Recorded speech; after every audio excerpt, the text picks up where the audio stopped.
Assalamualaikum warahmatullahi wabarakatuh. Perkenalkan, nama saya Jihan Salsabila dengan NIM 22343090 dari Prodi Informatika dari sesi 0326. Baiklah, pada video kali ini saya akan bacakan modul 7 mengenal kata tanya dan kata tunjuk.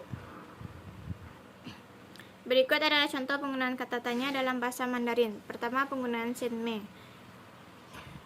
Ze si senme, ze si wo de soji.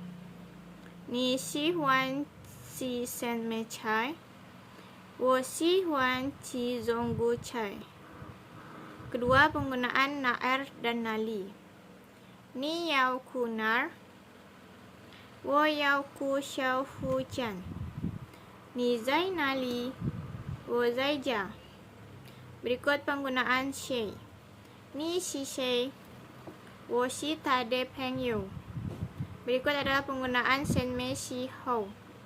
Ni senme xi hou lai, wo ming tian lai. Ni men senme xi hou zou, wo men xia che you zou. Berikut adalah penggunaan wei xi seme.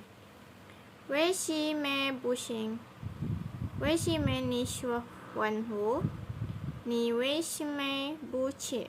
Berikut penggunaan zen me yang. Ni men zen me su zong wen, ni zen me lai zo ma to cha ma, ze je dia no zen me yong. Berikut penggunaan zen me yang. Ni jue de ze ge da sui zen me yang, nin de senti zen me yang, ni jue de ze ge zen me yang. Berikut adalah kata tunjuk dalam bahasa Mandarin. Na si di de yi fu, ze si mama de chan bao, ze si mei mei de zu yo, na si baba de yan jing, ze si mei mei chuan de yi fu, na si je je de dian nao. Assalamualaikum warahmatullahi wabarakatuh.